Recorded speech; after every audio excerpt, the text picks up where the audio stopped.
पाली सुधागडात दहीहंडीचा आगळावेगळा भव्य उत्सव व जल्लोष पाहायला मिळाला।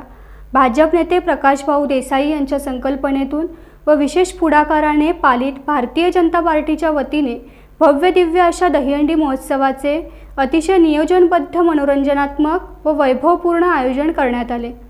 पाली सुधागड तालुका भारतीय जनता पार्टी पुरस्कृत भव्य दहीहंडी महोत्सव 2025 मध्ये गोविंदा पथकांनी अक्षरशः बक्षिसांची लयलूट केली।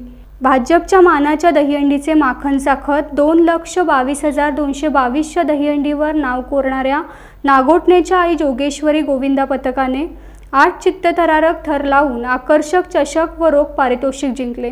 या महोत्सवात खासदार धैर्यशील पाटील यांची खास उपस्थिती व मार्गदर्शन लाभले।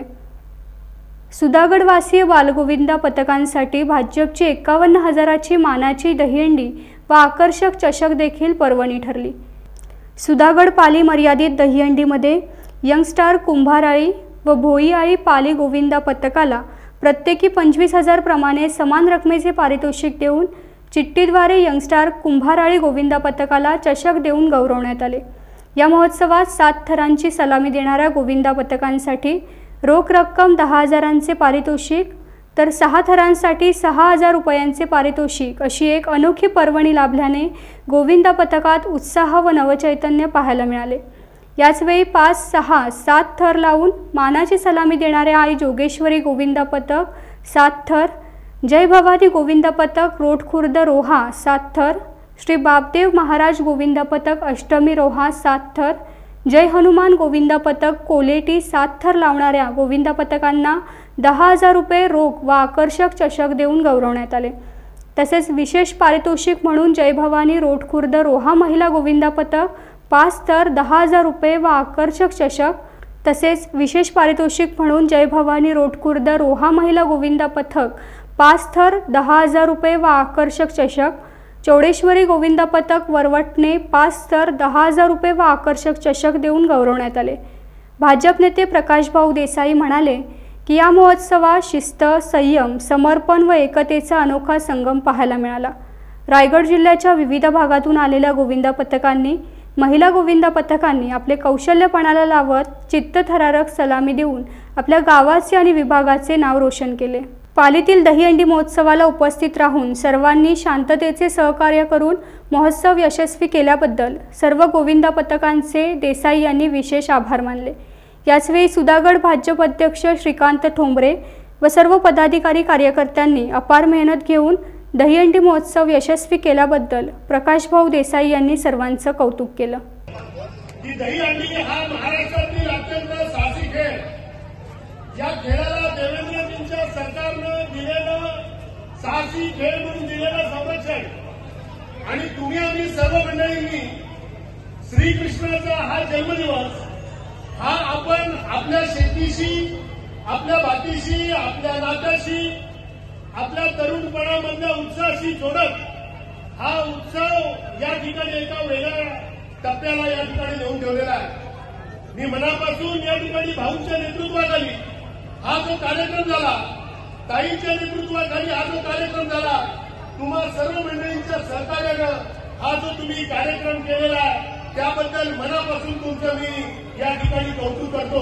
संकल्पना माझी जरी असली तरी त्यामागे बरेच 100-200 हात आहेत ज्यांनी खऱ्या अर्थानं सहकार्य मला केलं। खरं तर 2004 पासून आपण दहीहंडीचा महोत्सव या पालीमध्ये करतोय। आज जवळजवळ 21 वर्ष, मला वाटतं 21 की 22वी दहीहंडी असेल ही की जी आपण बांधतोय आणि सर्वांच्या कृपेने त्याच्यासाठी योगदान देण्याचं भाग्य मला मिळतं दरवेळेला। आणि हा जल्लोष पाहिला, हे गोविंदा पथक पाहिले की त्यासाठी जास्त खर्च केला किंवा जास्त खर्च होत असेल तर त्याच्यात ती फार महत्त्वाची गोष्ट नाही आहे। परंतु सुधागड पाली हे एक छोटंसं तालुका असून देखील आम्ही मोठमोठ्या तालुक्यातला अलिबाग असो, पनवेल असो, पेण असो अशा सर्व मोठ्या तालुक्यांच्या दहीहंडींना आम्ही चॅलेंज करतो, किंबहुना त्यांची स्पर्धा करू शकतो। आमचे प्रेक्षक देखील तुम्ही पाहिले असाल आज की प्रेक्षक इतके चाणाक्ष आहेत, इतके भरपूर उत्स्फूर्ततेने इथे थांबतात, इतक्या उत्स्फूर्ततेने संपूर्ण शेवटच्या दहीहंडीपर्यंत थांबत असतात। आणि विशेष सांगायचं म्हणजे आम्हाला गोविंदा पथकांचं अतिशय चांगलं सहकार्य असतं। कधी कुठल्या प्रकारचं संघर्ष तिथे होत नाही. अतिशय चांगल्या पद्धतीने ते आम्हाला सहकार्य देतात. यावर्षी आम्ही 2,22,222ची दहीहंडी बांधली असली तरी देखील तालुक्यासाठी आम्ही एक 51,000ची वेगळी दहीहंडी दिली होती. 7 थरासाठी 10,000चं बक्षीस दिलं होतं. 6 थरासाठी 6,000चं बक्षीस दिलं होतं. अशी इतरही बक्षिसं आमच्या कार्यकर्त्यांच्या माध्यमातून दिली गेली, उत्स्फूर्ततेने दिली गेली. कारण हा सणच असा आहे की या सणामध्ये कोण असं घरी बसू शकत नाही. खऱ्या अर्थानं मराठमोळी संस्कृती, मराठमोळी साहस, मराठमोळा उत्साह टिकवण्याचं काम, वाढवण्याचं काम हा सण करत असतो. या सणानंतर गणपती येतात, परंतु एक दिवसामध्ये हा जो जल्लोष असतो काही तासांचा, हा जल्लोष माणसामध्ये एक नवीन एनर्जी तयार करून जातो, कार्यकर्त्यांमध्ये नवीन एनर्जी तयार करून जातो.